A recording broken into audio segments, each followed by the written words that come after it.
자, 오늘 교회 오실 때 어떤 마음으로 오셨습니까?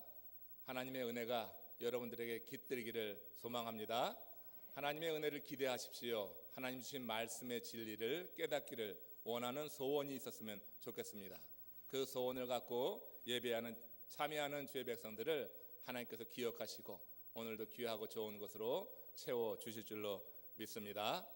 미국에 오래전에 오셨어도 예전에 우리 고국에서 부르던 노래 가운데 이 노래는 아마 아시겠죠? 갑순이와 갑돌이. 여러분 아시죠?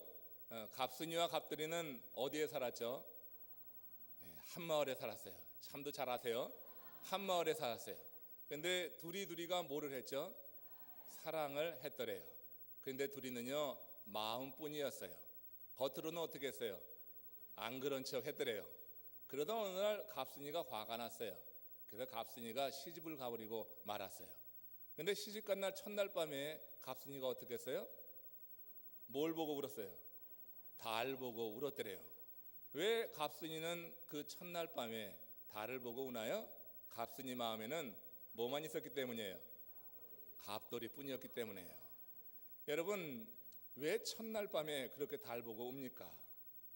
그러려면 시집 가지 말지. 왜 시집 가서 함께 장가든 그 남자는 도대체 뭐요? 그의 마음에 있었던 갑돌이 그를 생각하는 그 마음이 결국 한 남자 다른 남자의 마음에도 큰 상처를 준 것 아니냐 이런 생각합니다.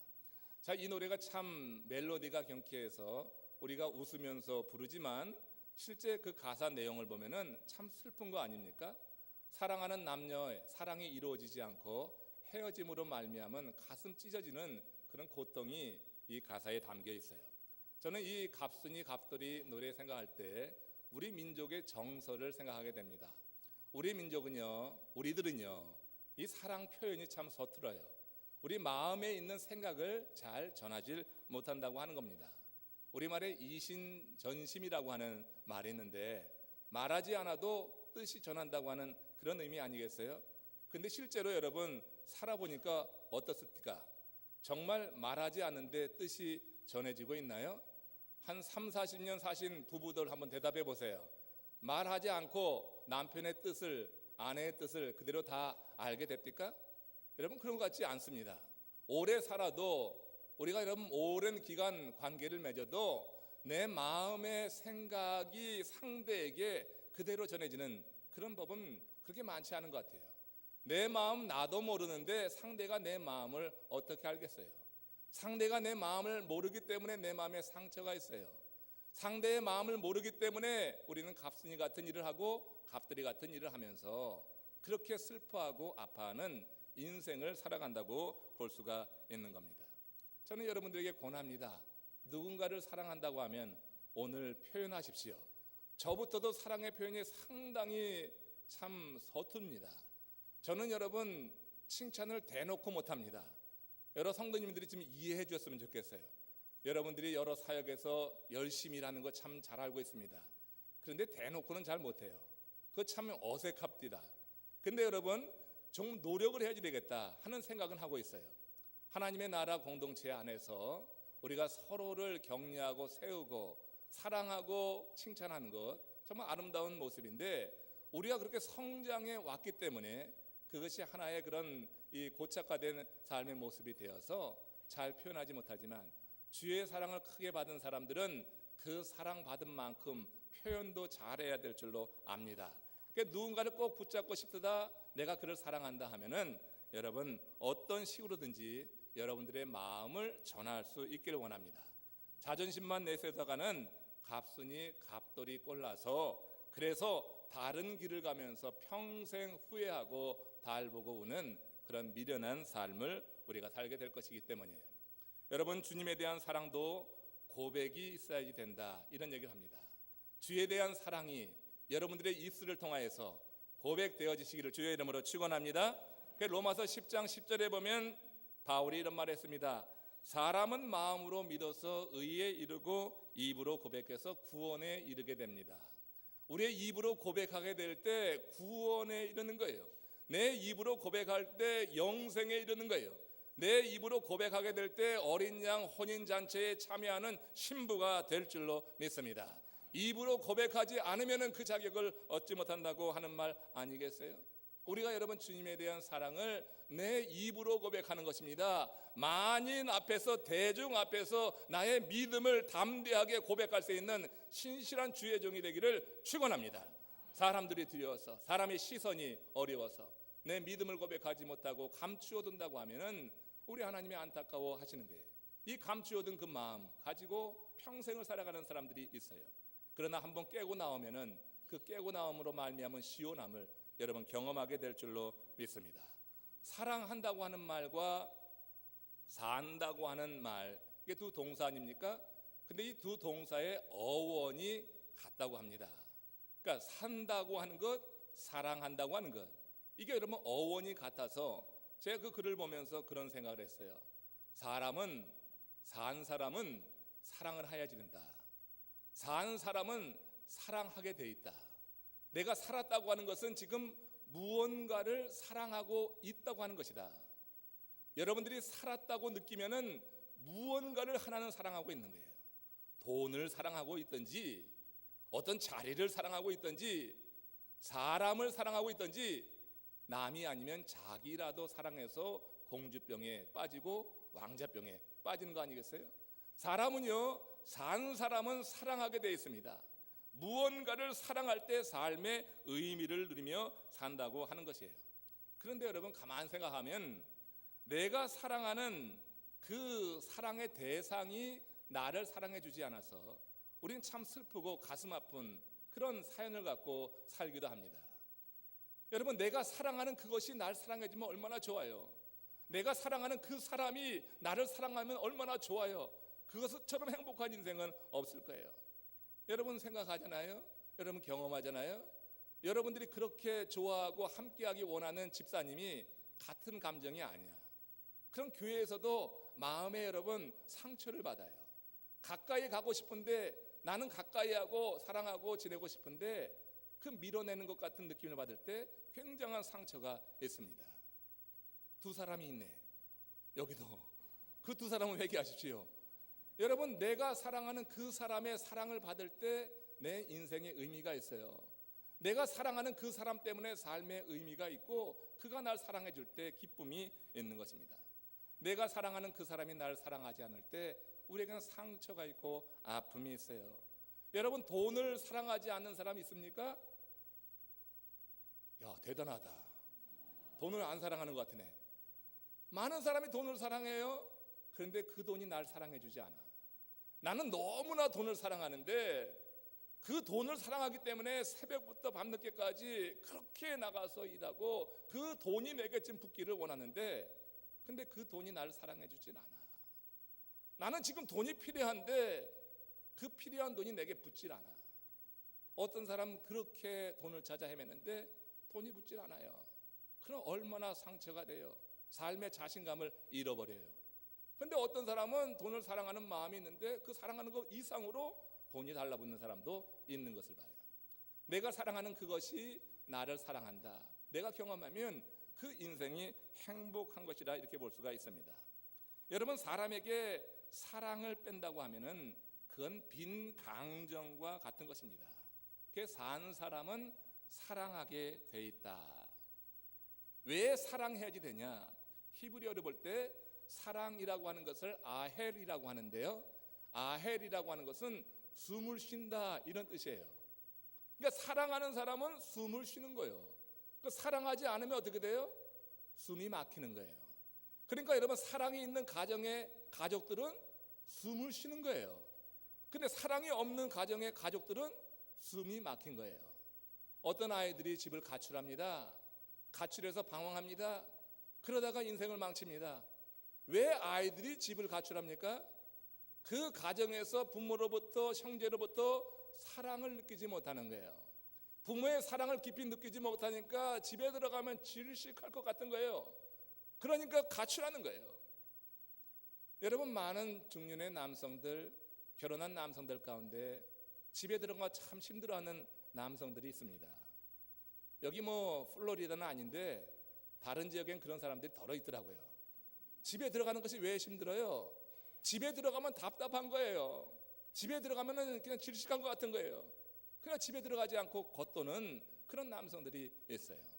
왜? 그 가족으로부터, 아내로부터, 자녀로부터 사랑을 느끼지 못하는 거예요. 그러니까 집에 들어가면 의무만 있지 그런 사랑으로 말미암은 평안이 없는 거예요. 그러니까 그 가정을 들어가지 않고 겉도는 남성들도 있는 것을 봅니다. 사랑하는 사람, 그 사랑하는 사람, 사랑을 받는 사람이 숨을 쉬면서 그 시원한 삶, 정말 행복한 삶을 살아간다고 하는 것입니다. 저는 여러분, 우리가 무언가를 사랑해야 된다고 하면 어쩔 수 없이 사랑하는 존재예요. 산 사람을 사랑해야 되는데 우리가 여러분 무언가를 사랑해야 된다고 하면은 영원히 변함없으신 우리 하나님을 사랑하시기를 주의 이름으로 축원합니다. 내가 사랑하는 그 사람이 나를 사랑하지 않을 수 있다니까요. 내가 그렇게 마음을 주는 사람이 내게 마음 주지 않을 수 있다니까요. 그래서 사람에게 상처받는 게 너무나 큽니다. 사람 의지했다가 그 사람 때문에 너무 좌절되는 사람들을 많이 봅니다. 신앙생활하면서 교회 사역을 하면서도 사람 의지하고 있다가 그 사람 때문에 시험에 들어가지고 아주 헤매는 사람들 많이 봤어요. 그래서 저는 설교할 때 사람 믿지 마십시오, 사람 의지하지 마십시오, 이런 얘기를 자주 합니다. 그건 정말 그러라고 하는 것이 아니라 하나님을 더 의지하라고 하는 거예요. 사람에게 의존했다가 그 사람으로 말미암아 시험에 들어서 영적으로 실패하고 세상적으로 행복을 놓치는 그런 인생을 사는 것은 어리석은 삶이다. 그러나 우리 하나님께서는 우리가 사랑하면 사랑한 것 이상으로 우리를 사랑하시는 줄 믿습니다. 내가 누군가를 사랑하면 그 사람은 나를 무시하기도 해요. 내가 뭔가 부족해서 이렇게 따라붙지 하고 그렇게 우리를 경멸하기도 합니다. 그러나 우리 하나님은 내가 사랑하는 것 이상으로 내를 사랑하시고 내게 채우시는 좋으신 하나님이에요. 그래서 그 하나님 앞에 붙어 있을 때, 그 하나님과 동행하게 할 때 무슨 일을 해도 힘들지 않은 거예요. 사랑하는 사람과 함께 있고 그 사랑하는 하나님이 내게 힘을 주시기 때문에 그래서 무슨 일을 해도 힘들지 않은 거예요. 하나님과 함께하는 삶이 그래서 귀하고 복된 것이라고 말씀드리는 것입니다. 여러분, 기는 놈 위에 어떤 놈이 있습니까? 걷는 놈이 있어요. 걷는 놈 위에 어떤 놈이 있습니까? 뛰는 놈이 있어요. 뛰는 놈 위에 어떤 놈이 있어요? 나는 놈이 있는데요, 나는 놈 위에 또 다른 놈이 있는데 그게 붙어가는 놈이래요. 여러분, 붙어가는 삶이 가장 행복한 거예요. 여러분, 가만히 보면 세상에 붙으려고 하는 사람이 많아. 근데 세상에 붙으려고 하는 사람들은 세상에 조롱거리가 되고 그렇게 비난거리가 돼요. 우리가 여러분 어디에 붙느냐에 따라서 내 삶은 달라지는 거예요. 내가 세상에 붙어버리고 사람에게 붙어버리고 힘 있는 자에 붙어버리고 명예 있고 돈 있는 자에 붙어버리면요 아주 비굴한 인생 되고 마는 겁니다. 내가 누구에게 지금 붙어있느냐 이거 확실히 하시길 바랍니다. 여러분 모두 다 살아있는 하나님께 붙어 계시기를 주의 이름으로 축원합니다. 요한복음 15장에서 포도나무 비유는 그걸 우리에게 강조하고 있는 거예요. 너희가 무엇에 붙어 살아야 될 것인가? 거기에 붙어있지 않으면은 그러면은 말라져서 그렇게 살라지고 말 것이다. 우리의 심판, 우리의 징계에 대해서 말씀하는 거예요.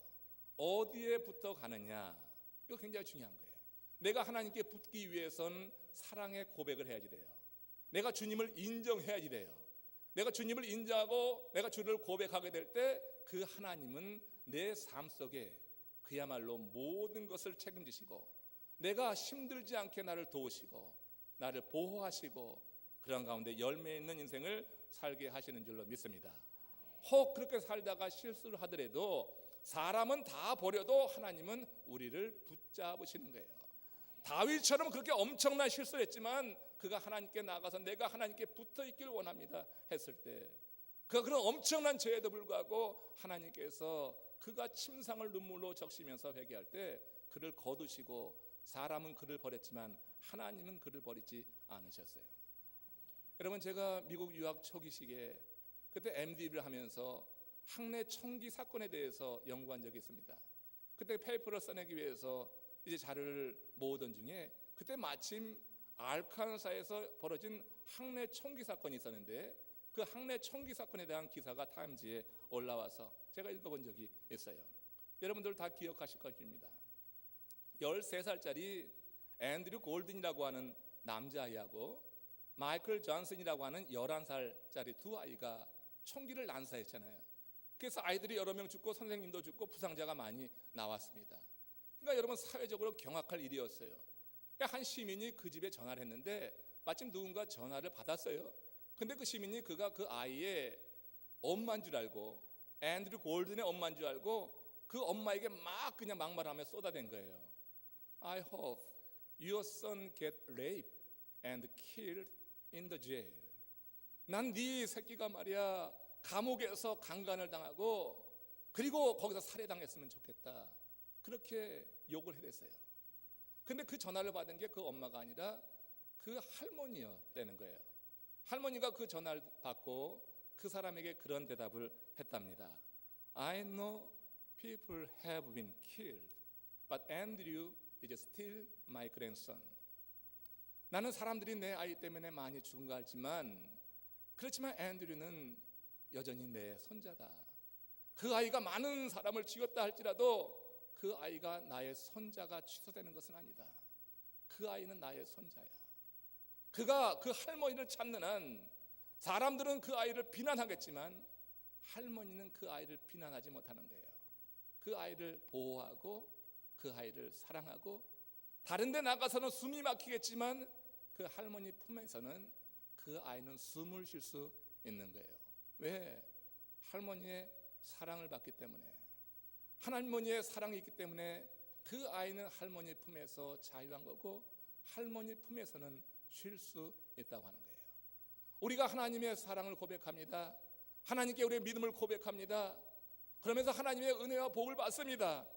그러나 어느 순간 우리가 실수를 하고 잘못할 때도 있습니다. 세상 사람은 돌아섭니다. 대번에 돌아서서 손가락질하고 정죄하고 비난합니다. 그러나 여러분들이 하나님께 붙어 있기만 하면 그 하나님은 여러분들이 어떤 잘못을 범하였든지 여러분들을 여전히 품으시는 좋으신 하나님임을 믿습니다. 그러니까 여러분, 우리의 삶이 어떤 삶이 되어야 되겠는가? 우리가 여러분 하나님의 그 큰 사랑을 받은 하나님의 사람들인데 어떻게 살아가야 될 것인가를 우리는 깊이 생각해 봐야지 될 거예요. 세상에는 가치 있기 때문에 사랑받는 것이 있고요, 어떤 것은 사랑받기 때문에 가치 있는 것이 있다고 했어요. 보세요, 가치 있기 때문에 사람들의 사랑을 받는 게 뭘까요? 여성들이 그렇게 좋아하는 다이아몬드 반지는 가치가 있어요. 사람들이 객관적으로 가치 있다고 정한 거예요. 이 가치 있는 다이아몬드는 원래 가치가 있어서 여성들에게 사랑을 받아요. 그러나 여기 여러분 하나 곰 인형이 있다고 봅시다. 다 해진 곰 인형이 있다고 해봐요. 이건 누가 가치 있게 여깁니까? 다 별 볼 일 없이 여길 거예요. 그렇지만 이 다 떨어진 곰 인형 하나가 이 10캐럿짜리 다이아몬드보다 더 가치 있게 여겨지는 사람도 있어요. 형제가 없이 자란 어린아이, 거기 그 아이가 그 곰인형과 자기 자신 그리고 그 곰인형을 품고 형제처럼 여기고 그렇게 자랐어요. 잘 때 데리고 자고 어딜 가든지 그 곰인형을 데리고 다녀요. 다 떨어졌지만 그 곰인형에 감정이입이 돼서 그 아이에게는 이 곰인형이 10캐럿 다이아몬드 반지보다 훨씬 가치가 있는 거예요. 그러니까 여러분, 세상 사람들이 경제적 물질적으로 가치 있다고 하는 것을 모두 다 귀하게 여기는 것이 아니라 어떤 사람에게는 이렇게 어떤 물건이 사랑받기 때문에 가치 있는 것이 있다고 하는 것입니다. 사물의 가치는 그 사물에 쏟아부은 사랑의 양과 비례한다고 하는 거예요. 그러니까 모든 사물의 가치가 그런 거예요. 이게 절대적인 가치가 있는 게 아니라 사람들이 거기에 얼마나 많은 사랑을 쏟아붓느냐에 따라서 그 사물의 가치는 정해지는 것이지 원래 그런 가치를 갖고 존재하는 것은 없다고 하는 거예요. 여러분, 제가 이 일을 생각해 보면서 그런 하나님의 사랑이 깊어졌습니다. 우리 믿는 자보다 나보다 세상에 가치 있는 것은 없구나. 왜요? 나는 하나님의 그 큰 사랑을 받은 자예요. 하나님이 나에게 그 큰 사랑을 쏟아 부었어요. 누굴 보내시면서? 그 아들 독생자 예수 그리스도를 보내시면서 내게 그 큰 사랑을 쏟아 부었단 말이에요. 나뿐만 아니라 예수를 주로 고백하는 여러분들을 위해서도 예수 그리스도 하나님께서 보내신 줄로 믿습니다. 그러니까 여러분, 사물의 가치가 어떤 사랑을 받느냐 그 양에 달려 있다고 하면은 세상에 우리보다 가치 있는 존재는 없다고 하는 거예요. 어깨 펴시길 바랍니다. 경제적으로 힘들고 병들고 세상에 일이 조금 막혔어도 내가 예수 그리스도를 나의 주로 고백한다고 하면 어깨 당당히 펴고 살아가시기를 주의 이름으로 축원합니다. 쭉 찾아가지고 세상의 실패자처럼 온갖 짐을 다 지고 가는 것처럼 그렇게 오만 가지 인상 찌푸리고 살아가는 인생이 아니라, 여러분 하나님의 큰 사랑을 받았다고 하는 확신이 있다고 하면 나는 가치 있는 존재예요. 세상에 나보다 가치 있는 존재는 없는 거예요.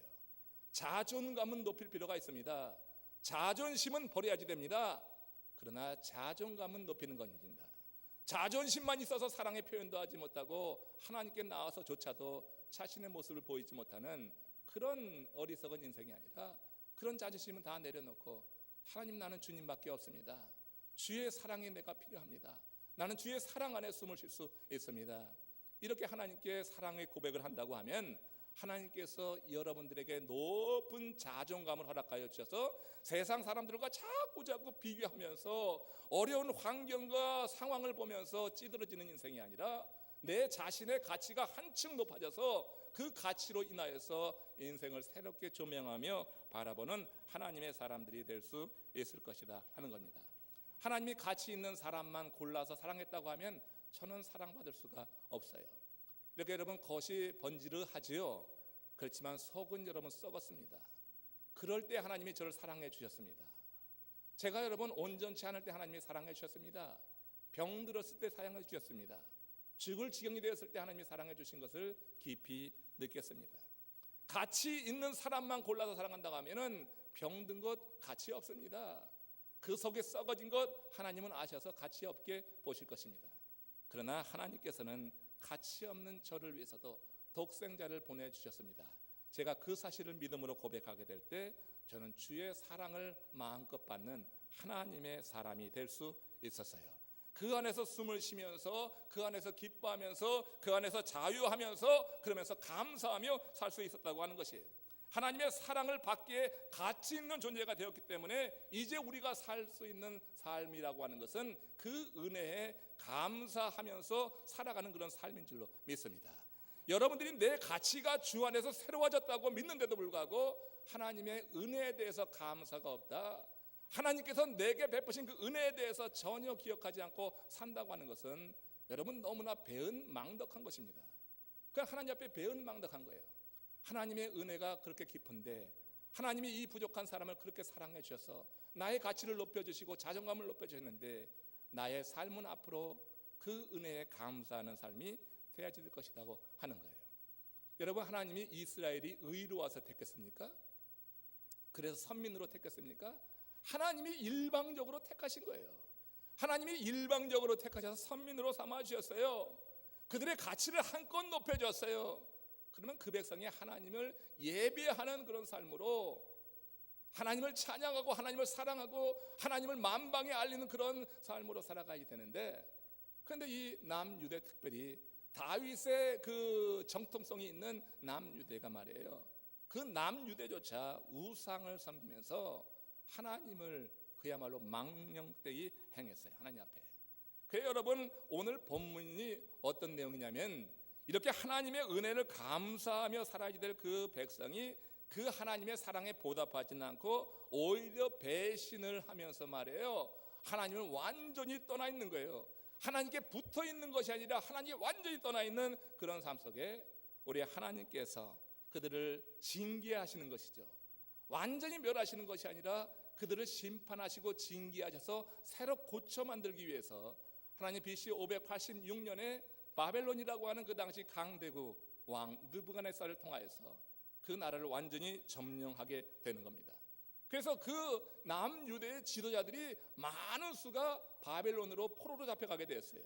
포로로 잡혀간 지 25년이라고 하는 세월이 흘렀습니다. 여러분 잘 알다시피 남유대가 바벨론에서 포로로 있었던 기간이 몇 년입니까? 70년입니다. 70년인데 그 70년 기간 다 가기 전에 25년쯤 되었을 때 하나님의 에스겔을, 그 바벨론에 있는 에스겔을 예루살렘으로 이끄셨어요. 몸은 바벨론에 있는데 하나님이 그 영을 이 예루살렘으로 이끄신 거예요. 그 예루살렘으로 이끄셔서 장차 그 나라에 되어질 그것을 환상으로 보여주신 것입니다. 에스겔에게 장차 그곳에 세워질 거룩한 성전에 대한 이상을 보여주셨어요. 그 성전의 치수하고 모양을 에스겔서 40장에서 42장에 보면 아주 자세하게 기록하고 있습니다. 그러니까 여러분 궁금하시면 읽어보세요. 읽어보세요. 500원 안 달라고 할 테니까. 여러분 이 40장에서 42장 사이에 그 성전의 치수 모양이 아주 자세히 기록되어 있고, 그 다음에 이제 43장에 들어오면서 오늘 4절 5절에서 에스겔에게 보여진 하나의 이상이 이렇게 기록이 된 겁니다. 같이 읽어봅니다. 그러자 주님께서 영광에 쌓여서 동쪽으로 난 문을 지나 성전 안으로 들어가셨다. 그때 주님의 영이 나를 들어올려 안뜰로 데리고 갔는데 주님의 영광이 성전을 가득 채웠다. 자, 지금 에스겔이요 몸은 바벨론에 있어요. 근데 그 영이 지금 예루살렘에서 그 하나님의 성전이 회복되는 그 모습을 보면서 지금 아주 특이한 환상을 보고 있는데, 하나님의 영광이 동쪽으로 들어가는 환상. 동쪽으로 하나님의 영광이 들어가. 이게 무슨 얘기냐면 하나님의 영, 하나님의 신이 그렇게 들어간다고 보면 됩니다. 이게 뭘 의미하냐면 예루살렘의 그 완전한 회복을 의미하는 거예요. 예루살렘 성전의 완전한 회복. 지금 예루살렘 성전은 황폐해졌습니다. 예루살렘 성전은 도리에 돌아왔는데 이게 아주 완전히 멸망되고 말았어요. 그런데 지금 이 에스겔에게 하나님의 영광이 동문으로 들어가는 환상을 보여주면서 예루살렘 성전의 완전한 회복에 대해서 지금 우리 하나님께서 에스겔에게 보여주신 거예요. 하나님은 에스겔에게 이스라엘의 회복에 대한 약속을 성전 회복 환상을 통하여서 보여준 거예요. 그러니까 이스라엘의 완전한 회복이 있게 될 것인데, 그 이스라엘의 회복은 어느 곳에서 회복으로부터 시작되느냐? 성전의 회복으로부터 시작된다고 하는 것입니다. 중요한 겁니다. 여러분, 하나님의 영, 하나님의 영광이 동문으로 들어가는 것, 하나님의 영광이 동문을 통해서 빠져나간 적이 있어요. 하나님께서 예루살렘 성전을 버리셨을 때, 그 에스겔서 10장에 보면 하나님의 영광이 동문을 통해서 빠져나가요. 그래서 완전히 하나님이 버리신, 하나님의 영광이 떠나버린 그 사건을 거기 기록하고 있습니다. 여러분, 당시 그 유대인들 하나님의 성전만 있으면 우리는 망하지 않는다. 성전이 우상화됐어요. 그렇게 생각을 하고 있었어요, 실제로. 그들이요, 그 하나님의 성전만 있으면 망하지 않기 때문에 성전이 있는 한 우린 괜찮다고 하면서 그들은 육체의 생각대로 또 자신들이 생각이 이끄는 대로 우상을 숭배하며 자행하는 그런 일을 행하고 말았던 것입니다. 그러나 여러분, 하나님의 성령이 떠난, 하나님의 영광이 떠난 성전은 그냥 건물일 뿐이에요. 그건 여러분 성전이 아니라 그냥 건물일 뿐일 겁니다. 그러니까 하나님이 지키실 이유가 없는 거예요. 고린도전서 3장 16절에 보면은 너희가 하나님의 성전인 것과 하나님의 성령이 너희 안에 거하시는 것을 알지 못하느냐 그랬어요. 우리 속에 하나님의 성령이 거하실 때 하나님은 우리를 지키시는 줄로 믿습니다. 우리가 하나님께 붙어 있는 거예요. 그때 하나님은 우리를 지키시는 거예요. 그러나 여러분, 예루살렘 성전에서 하나님의 영광이 떠났을 때 그건 단순히 건물이 되기 때문에 하나님이 지키실 이유가 없는 것처럼 우리 속에 하나님의 성령이 거하시지 않으면은 하나님이 우리를 지키실 이유가 없는 거예요. 하나님은 그때 우리를 징계하시는 거예요. 예루살렘을 심판했듯이 우리를 징계하고 심판할 수도 있다고 하는 것입니다.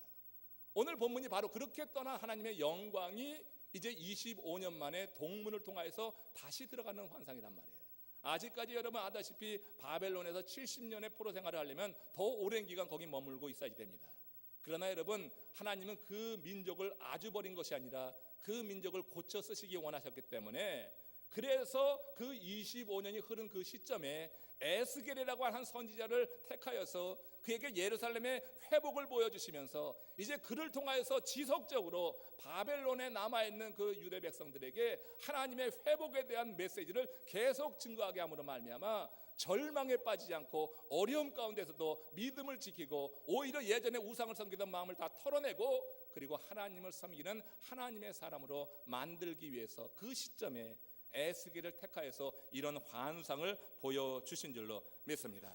하나님은 그 백성을 버리지 않기 위해서, 그 백성을 사랑하기 때문에, 다윗과의 언약이 있기 때문에 그 다윗의 정통성을 갖고 있는 이 남유대를 하나님께서 지키시기 위해서 바로 이런 일을 이루어내셨다고 하는 거예요. 결국 하나님은 에스겔을 통하여서 그 백성이 하나님과의 깊은 관계, 하나님을 향한 그 사랑의 고백이 다시 회복되기를 원하신 거예요. 하나님을 향한 그 사랑의 고백이 끊어진 지가 오래되었어요. 하나님과 관계가 끊어졌어요. 그래서 그런 심판을 당하고 있지만 하나님은 그 백성을 놓칠 수가 없는 거예요. 그래서 에스겔을 통하여서 이제 앞으로라도 하나님을 향하여서 사랑을 고백하라. 이제 그 안에 있는 우상을 다 헐어내고 하나님의 영광으로 충만한 삶을 살아라. 하나님의 성령이 충만한 그런 인생, 그것이 돼야지 우상단지가 가득 찬 인생이 되어야 되겠는가. 이 부분에 대해서 하나님은 지적하시고 책망하기 위해서 이런 환상을 보여준 것인데, 결국은 이게 이스라엘에게 희망을 주는 그런 말씀이었다고 하는 겁니다. 오늘 여러분들에게 이 말씀이 큰 소망이 되시기를 주의 이름으로 축원합니다. 오늘 여러분들의 심령 가운데도 하나님의 영광이 임했으면 좋겠어요. 성령의 그런 임재와 역사가 경험되었으면 좋겠어요.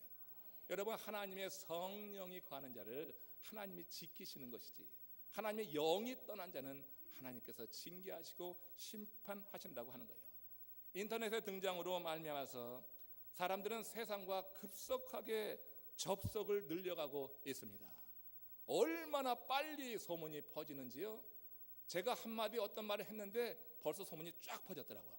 뭐 때문에? 까똑 때문에. 이 까똑이 얼마나 빨리 소문을 이게 생산해냈는지 몰라요.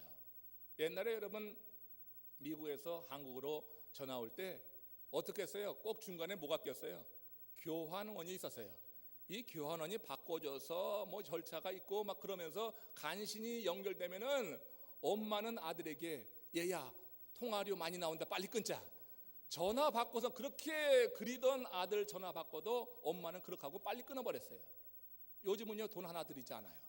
인터넷이 발달하면서 이렇게 사람과 사람 사이의 접속이 급속히 늘려가고 굉장히 빨라져서 돈 들이지 않고도 지금 여러분 당장 카톡 들어서 메시지 하나 날리면 한국에 있는 분이 우리 예배 상황을 알 수 있고, 여기 찍어서 동영상으로 올리면 당장 한국에서도 예배를 드릴 수가 있는 겁니다. 여러분, 세상과의 접속이 인생을 풍요롭게 할 걸로 여깁니까? 근데 그렇지 않은 거예요. 세상과 접속하면 접속할수록, 사람과 접속하면 접속할수록 그 인생이 여러분 풍요로워지는 것보다는 좀 황폐해진다고 하는 그런 생각이 들 때가 있어요. 그러니까 하나님과 접촉됨이 없이 세상과만 커넥되려고 할 때 그 삶이 더 이렇게 빈궁해지는 것 같아요. 영적으로 하나님과의 접촉이 있는 상황에서 하나님이 연결시켜 주시는 사람과 연결되는 그게 사역이 돼요. 근데 하나님과의 접촉이 없이 사람과의 연결만 이루어 나갈 때는 그게 여러분 사역이 아니라 그냥 세상적인 일만 되어서 그 세상적인 일을 통한 기쁨을 누릴 수가 없는 것을 봅니다. 여러분, 사람과의 접속을 끊고 하나님과의 접촉을 늘려가는 것이 인생의 근본 문제를 해결하는 길임을 믿으시기 바랍니다. 하나님과의 접촉이 늘려져야 돼요. 지금보다 훨씬 더 하나님과 접촉을 늘려가야 돼요. 사람 모으려고 하지 마세요. 사람과 접속하려고만 하지 마세요.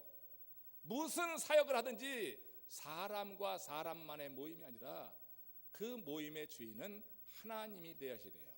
그 모임에 가장 먼저 접촉할 이는 하나님이 되어야 돼요. 그리고 하나님이 붙여주시는 사람과 함께 모일 때 그 모임은 진짜 사심이 없는 하나님의 일이 되는 거예요. 그 사역이 되는 거예요. 저는 여러분 우리 교회가 하나님의 은혜가 내리는 교회 되길 바랍니다. 하나님의 은혜가 보이는 교회 되기를 원합니다. 그것은 여러분 사역이 활발하게 이루어지는 거예요. 그리고 사역이 격려되고 서로 추천되어지는 거예요. 나보다 나은 은사가 있는 사람에게 그 자리를 내어놓을 수 있는 바나바 같은 사람이 많이 일어나게 될 때 그건 진정한 사역이 되는 거예요. 그 사역을 통해서 하나님의 크신 영광을 거두어 주실 줄로 믿습니다. 하나님과 접촉하는 것, 하나님 앞에 사랑을 고백하는 거예요. 믿음을 고백하는 거예요. 그럴 때 생명의 근원이신 하나님의 영으로 우리가 충만하게 되고 하나님의 말씀이 우리 속에 역사하고 하나님의 말씀을 들어도 건성으로 듣지 않고 그 하나님의 말씀이 내 심령을 치고 그 하나님의 말씀이 있어서 삶에 의욕을 갖게 되고 그 하나님의 말씀이 내 삶의 등불이 되어서 죄로 관영한 이 세상 우리가 걸어가면서 죄 가운데 머물지 않고 하나님이 원하시는 생명의 길을 계속해서 나갈 수 있는 줄로 믿습니다. 우리가 하나님과 접촉한다고 하는 것은 하나님의 말씀이 내게 있다고 하는 거예요. 실제로 하나님 앞에 내가 사랑을 고백한다고 하는 것은 하나님 내게 말씀하셔서 내가 따르겠나이다 이런 자세를 갖고 있는 것을 의미하는 거예요. 하나님의 사랑은 그냥 입술로 하는 것이 아니라 하나님의 말씀을 내 삶 속에서 살아드릴 때 그게 하나님을 진정으로 사랑하는 거예요. 그게 하나님께 진정으로 접촉된 사람의 모습이라고 하는 거예요. 말만 풍성한 교회가 아니라 내가 하나님의 말씀을 들어서 그 말이 내 말씀이 내 삶 속에 실현되고 나타나고 증거로 보이는 교회 되기를 주의 이름으로 축원합니다. 그거 여러분 하나님이 원하시는 교회 그런 모습이에요. 우리 여러분 남부 플로리다 연합감리교회 많은 사역이 좀 더 하나님이 기뻐하시는 사역이 되려고 하면 더욱더 많은 하나님과의 컨택점을 늘려야지 되는 거예요.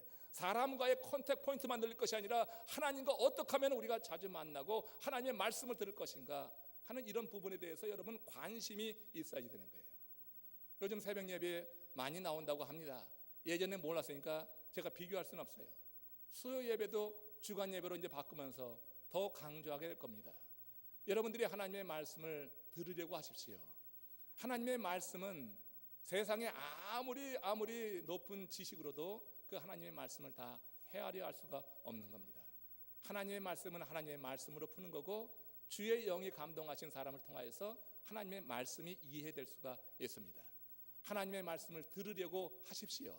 교만한 심령을 내려놓고 어찌하든지 한 번이라도 더 하나님의 말씀, 하나님과 접촉하기 위해서 힘쓰는 그런 삶을 사십시오. 하나님의 은혜가 보이는 교회 성도들은 그렇게 하는 거예요. 그래서 하나님의 말씀이 힘이 되어서 그것이 원동력이 되어서 하나님의 일을 이루어 나갈 때 우리는 하나님께 붙어가는 삶, 하나님께 붙어가기 때문에 편해. 어렵지가 않아. 절대 하나님의 일을 하면서 탈진하지 않아. 하나님의 은혜 안에서 살아가기 때문에 하나님이 주시는 새로운 힘이 있어요. 내가 숨을 쉬어요.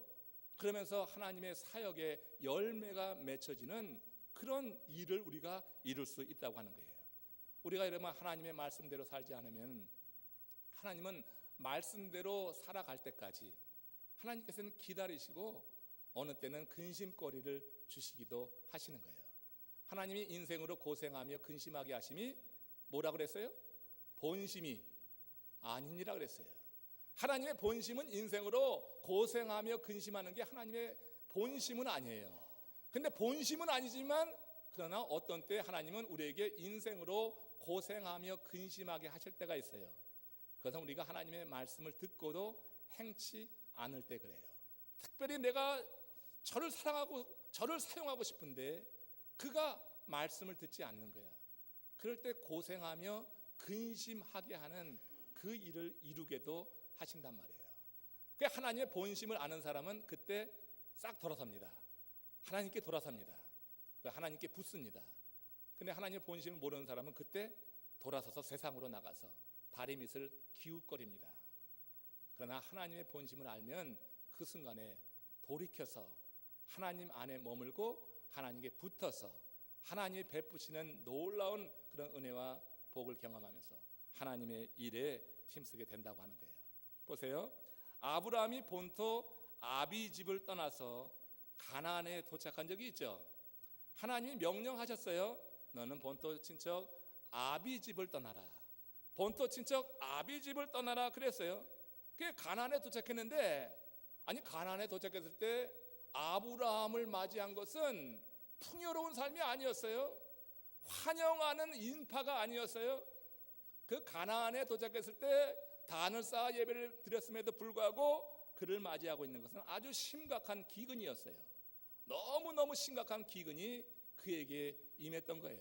견딜 수 없어서 그가 한 것이 이제 애굽이 되지 않았어요?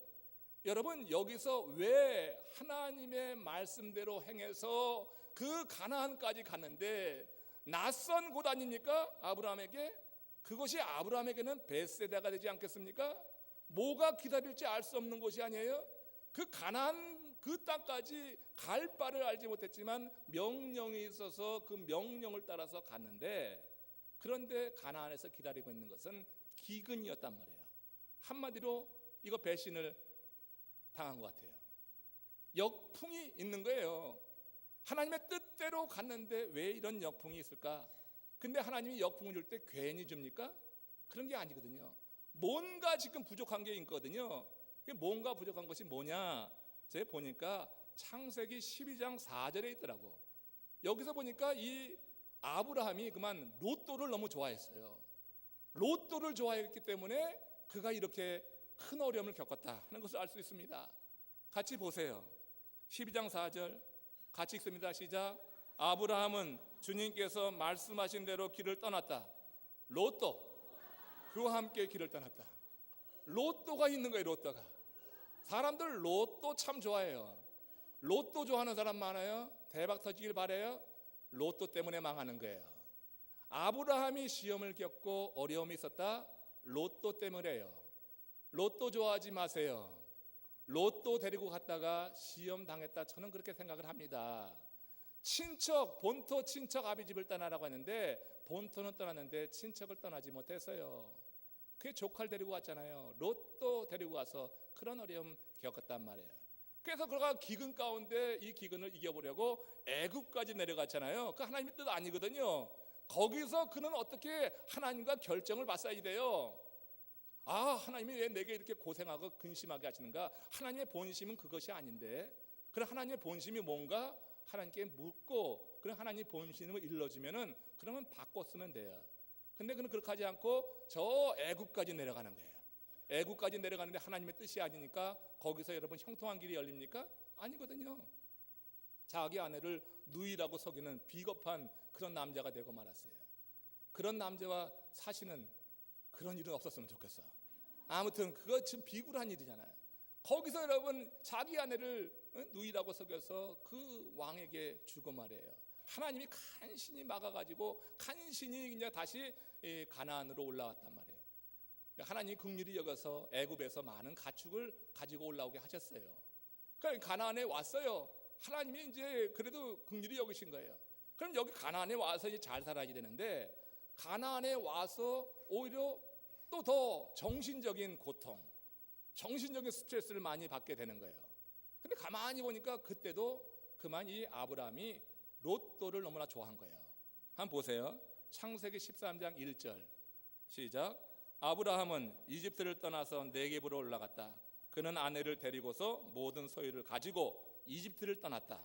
조카 로또, 조카 로또. 이때도 조카 로또가 같이 갔어요. 조카 로또가 같이 갔어요. 로또 때문에 그는 가나안에 돌아와서도 편안하지가 않았어요. 자기 목자와 이 조카 롯의 목자가 싸우는 그런 와중에 평안함이 없었어요. 로또 좋아해서 그랬어요. 로또. 우리 삶에서 로또는 없어야 돼. 끊어야 될 걸 끊지 못하면 하나님이 말씀하신 대로 온전하게 산 게 아니거든요. 일부 말씀대로 살았지, 그러나 온전하게 살지는 않았어요. 그래서 이 로또 때문에 이런 어려움이 있지 않았냐, 이렇게 한번 생각을 해보면서, 그러면 이 문제가 언제 풀렸냐 한번 보세요. 이 문제가 언제 풀렸냐? 창세기 13장 14절 15절 같이 읽습니다. 롯이 아브라함을 떠나간 뒤에 주님께서 아브라함에게 말씀하셨다. 너 있는 곳에서 눈을 크게 뜨고 북쪽과 남쪽, 동쪽과 서쪽을 봐라. 내 눈에 보이는 이 모든 땅을 내가 너와 내 자손에게 아주 주겠다. 하나님이 이때 나타나셔서 아브라함에게 복을 약속하셨어요. 언제요? 롯이 아브라함을 떠난 후에. 많은 실패 끝에 하나님께서 이제 이런 고난을 당하고 고생하고 근심하게 한 이후에, 롯이 아브라함을 떠나간 그 이후에 하나님이 아브라함에게 나타나셔서 이렇게 약속을 친히 주셨다고 하는 겁니다. 여러분, 우리 하나님은 우리가 하나님의 말씀 안에 살길 원하십니다. 우리가 하나님을 사랑한다고 하면은 그 사랑의 증거는 하나님의 말씀을 우리 삶 속에 살아감을 통하여서 보여야 되는 것입니다. 하나님을 사랑한다고 하는데 하나님의 말씀이 우리 속에서 사라지지 않으면은, 그러면 하나님은 우리로 하여금 고생하며 근심하게 유리방황하게 할 수도 있는 분이라고 하는 거예요. 왜? 우리를 사랑하시기 때문에. 우리를 사랑하시기 때문에. 그래서 하나님을 사랑하는 사람, 살아있어서 세상 것이 아니라 세상과의 그 접속을 끊어버리고 하나님과의 접촉, 하나님을 사랑합니다 고백하며 하나님과의 접촉을 늘려가게 될 때, 우리는 하나님의 크신 사랑 안에서 하나님이 이렇게 말씀 가운데 힘겹게 많은 거센 바람이 있고 우리를 유혹하고 넘어뜨리는 그런 세력이 있지만, 말씀 안에 승리하려고 몸부림치면서 그 안에 머물러 있고자 하는 사람들, 그들을 하나님께서 기억하시고, 이제 너 있는 곳에서 눈을 크게 뜨고 북쪽과 남쪽 동쪽과 서쪽을 보아라. 내 눈에 보이는 이 모든 땅을 내가 너와 내 자손에게 아주 주겠다. 이 약속을 주실 줄로 믿습니다. 에스겔에게 그 환상을 보여주신 이유는, 이제는 세상과의 접속을 끊어라, 하나님과의 접촉을 늘려라, 하나님을 인정하라, 그 삶에서 우상을 몰아내라. 그러면 성전의 회복을 이루게 될 것이고, 성전의 회복을 통하여서 그 유대의 완전한 회복이 이루어질 것이다. 성전의 회복이 이루어진다고 하는 것은 다른 말로 우리에게 적용해서 쉽게 이해하면은 예배의 회복이라 말할 수 있어요. 그 성전에 하나님의 영광으로 충만한 가운데 드리는 예배를 하나님이 받으시기 때문에, 하나님의 영광이 떠난 곳에서의 예배는 우리들의 자랑이요, 우리들의 솜씨요, 우리들의 퍼포먼스에 불과한 거예요. 그러나 하나님의 영광에 충만한 가운데 드리는 예배는 하나님이 받으시는 예배가 되는 거예요. 그래서 여러분, 우리가 예배가 회복될 때, 우리 예배 속에서 하나님의 인재를 경험하고, 우리 예배 속에서 하나님의 영광이 이곳에 가득 찬 것을 누리면서 그렇게 예배하는 그 삶이 반복될 때, 여러분들의 삶은 지금 어떤 모양이든지 간에 하나님께서 약속하십니다. 하나님께서 축복하십니다. 여러분들의 삶은 반드시 회복될 줄로 믿습니다. 그리고 그렇게 돼야 마땅한 것입니다. 예배가 회복된 사람들의 삶이 회복되지 않는다고 하는 것은 말이 되지 않는 겁니다. 가정이 불안합니까? 사업이 불안합니까? 건강이 불안합니까? 모든 면에 불안함이 있습니까? 이 불안함으로부터 자유함, 하나님의 회복은 정말 하나님 안에 드리는 예배, 진정한 예배, 신령과 진정으로 올리는 예배를 통하여서 이루어지는구나. 에스겔에게 보여주신 그 환상이 그런 의미가 있다 여깁니다. 앞으로 드려지는 모든 예배, 여러분들이 더욱더 믿음으로 정말 정성을 다해서 신령으로 하나님과의 접촉점을 늘려야지 되겠다는 그런 결연한 각오를 가지고 참여하는 가운데, 여러분들 삶 속에 놀라우신 하나님의 은혜가 날마다 더욱더 풍성해지시기를 주의 이름으로 축원합니다. 우리 다 같이 고개 숙여 기도하실 때